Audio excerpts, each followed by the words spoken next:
press conference has claimed the false allegation yesterday.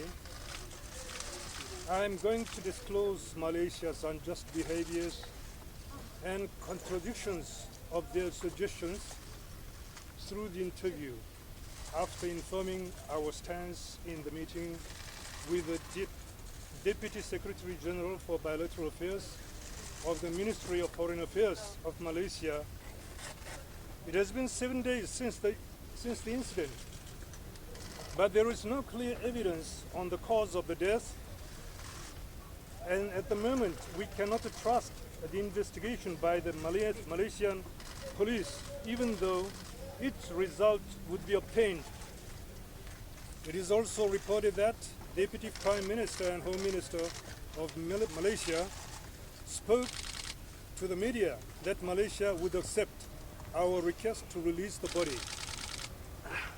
But in the afternoon, on 17th February, the Deputy Inspector General of Royal Malaysia Police informed us in the meeting of the absurd allegation that they would never release his body without the presence of the next of kin to him for the identification and DNA test. The embassy has already identified his identity, named Kim Chol, a DPRK citizen as mentioned in his passport. However, the Malaysian police has not yet ascertained the cause of his death and not offered the criminal evidence of the suspects.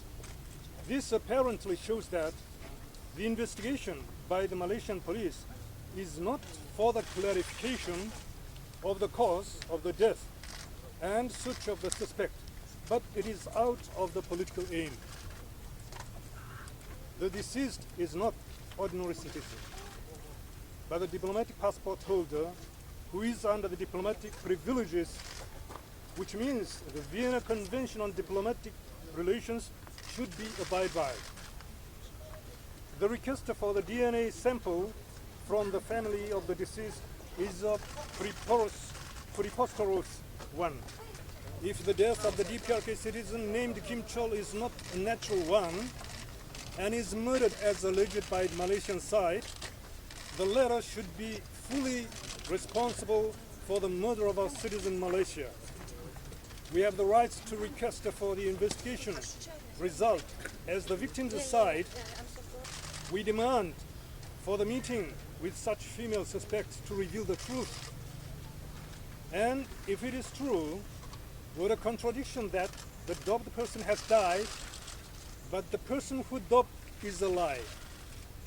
In this connection, there are so many questions and contradictions on whether he is surely murdered by the female suspects or whether they are the fabricated suspects by the Malaysian police to hide the true cause of the death.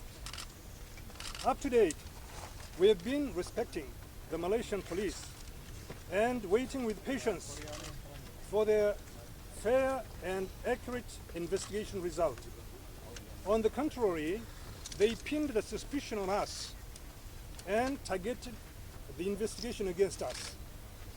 Now there are so many rumors spread to the public to defame the image of the Democratic People's Republic of Korea.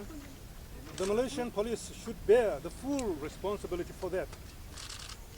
We officially inform Malaysia and international community that we suggest the joint investigation on this incident for its clear clarification.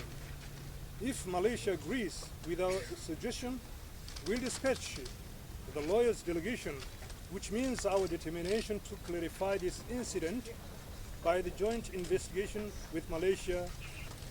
Malaysian side asks us to respect and abide by the Malaysian laws and regulations, and we respect them.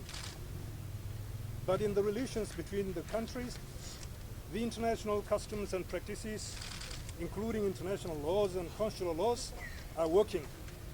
And based on this, the relations between the countries is maintained and developed.